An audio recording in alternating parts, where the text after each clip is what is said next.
House Republicans with their first bill. Let's roll Lauren Boebert tell you what she's up to here. Hey everyone, we are back in session here in Washington, D.C., and I'm about to cast my vote for our very first bill this Congress. It's 2 pages, not thousands. It has 1 subject and 0 earmarks. Oh, and it'll help stop the harassment of the American citizens by prohibiting those 87,000 IRS agents from ever even being hired. That's conservative governance at its finest. More freedom, less government, and we are just getting started.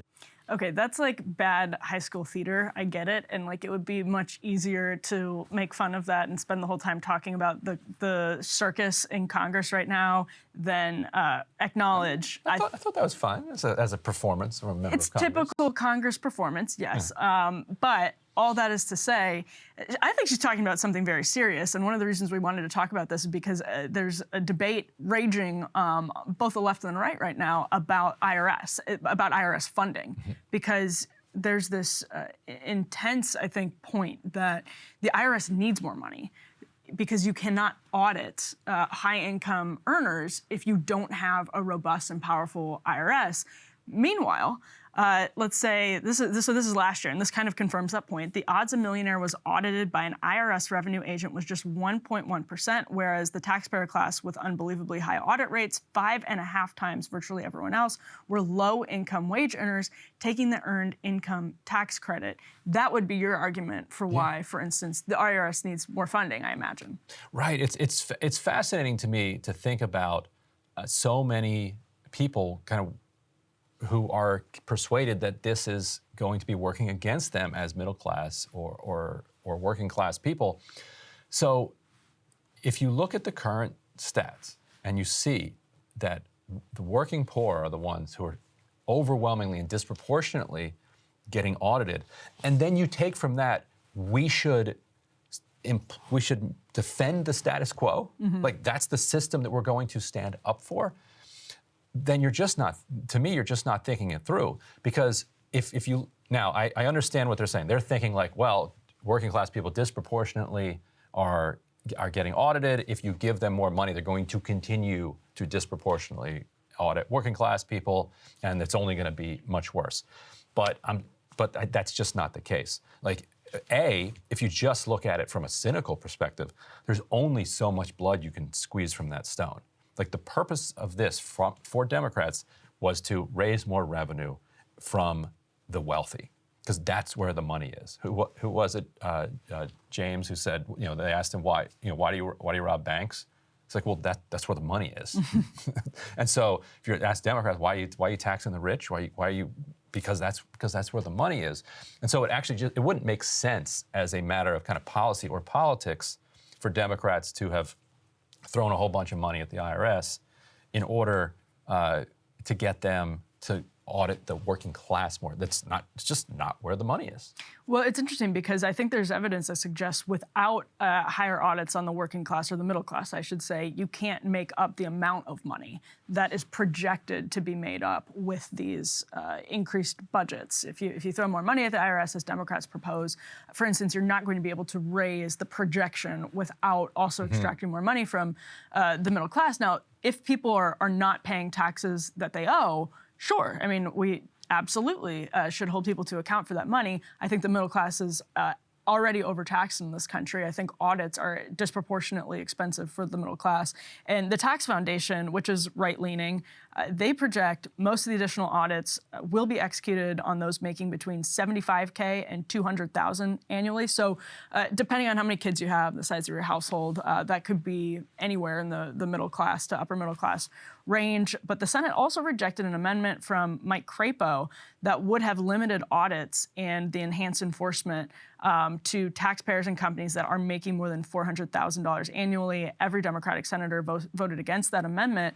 And I think that's because you can't make up that projection. You can't hit that projection if you limit it to high-income earners. Well, didn't they keep it at a lower level, keep it constant, say no, you can't do, 400 is pretty high. But I believe the legislation, I'll look into this afterwards, did say that below a certain threshold, you can't do more. They have to report back, and there can't have been more audits. as a result of this. But going back to our conversation earlier with Representative Khanna and automation, the real goal here for Democrats is getting the computer system up better. So because this is not something that you should actually need people with pencils going over paper. Like, you should be able to have the IRS collect all of the tax returns, analyze them, and say, oh, here's one, here's one, here's one, here's one, here's one, here's one. These guys are probably lying. And I think if you can actually get some investment in the technology, you won't need those 87,000 agents, which actually would then free them up to do what is this, Jeff Duncan? Do we have D3 here? This is, we have this SOT from the House floor. We'll talk about that one in a Actually, we'll talk about this first, and then we'll hold you in suspense on this amazing House floor speech. Everyone's waiting with bated breath. Yes, and so one of the concessions that the holdouts won from Kevin McCarthy was an aspirational vote on the floor. Sounds familiar. This one, though, not for Medicare for all. It is for abolishing the IRS, getting rid of the income tax, the death tax, the gift tax, and replacing it, I think, with a 23% consumption tax. How is this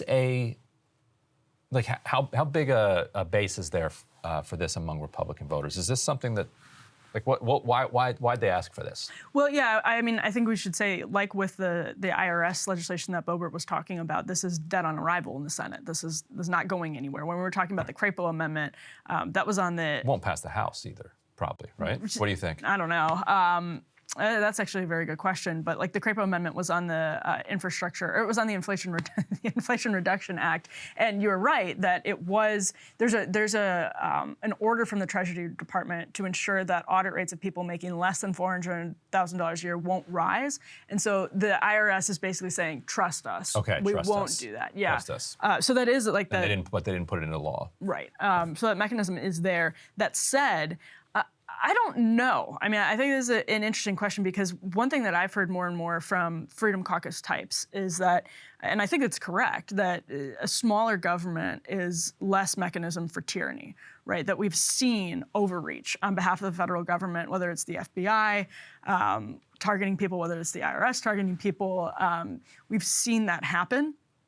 And a smaller government sort of, it takes the teeth out of tyranny. And so I think that's the sort of messaging that's being worked on right now. I do think there's an appetite for that, but Democrats have really powerful rebuttal, which is people need these various services and rely on it, and just sort of yanking the floor out from under people is cruel. Right.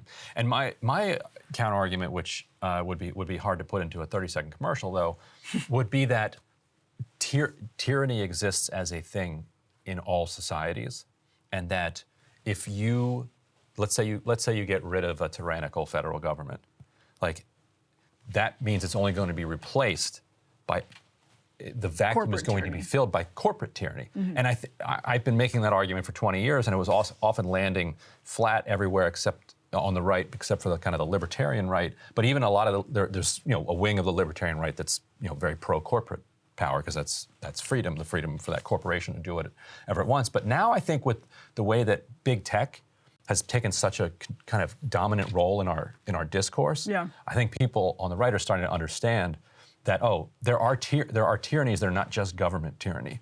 And government tyranny has within it checks and balances, the potential of democratic control. And so what I would say is fight that.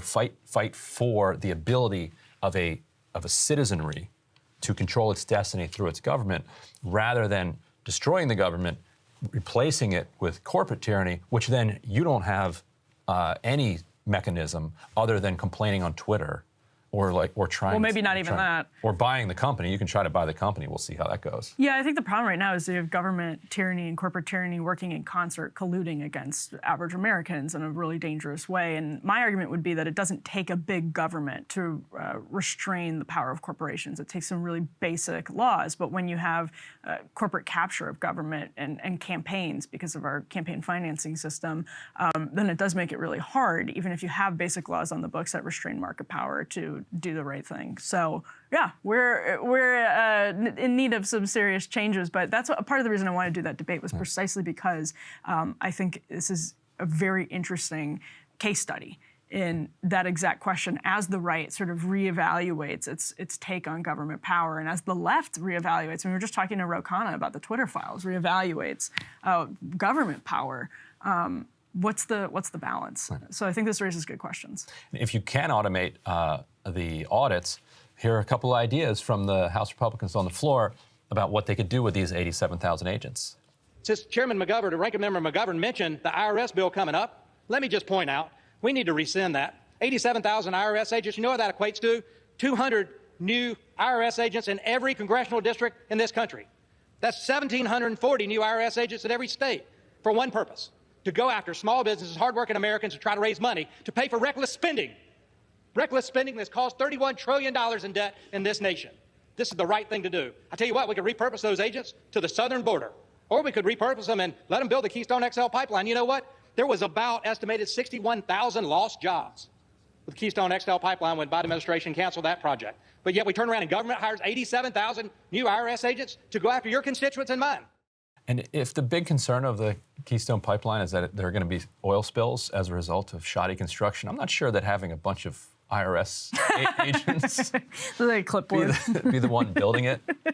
Well, the same thing with the southern border. I know we have to wrap, but like you know what's not going to fix the problem at the southern border? More manpower there. It might help a little bit, but unless you fix asylum laws, which our government is utterly incapable of even thinking about addressing, there's nothing. And he might be joking, but at the very beginning of the Biden administration, they sent notes out to the entire federal government and said, we need people at these shelters to volunteer, and volunteer your time. And so people at, say, the Bureau of Indian Affairs were like, for a month, would go down to a shelter down at the border, just to be a body to try to take care of this flood that was coming in. Hey guys, ready or not, 2024 is fully upon us now, and Sagar and I have been brainstorming ways that we can really up our game for this critical election. Yeah, we rely on our premium subs to expand our coverage, to add staff, to upgrade the studio. We just want to give you the best independent coverage of this election, which is possible. So if you can help us out, become a premium subscriber today, breakingpoints.com, or the link is down here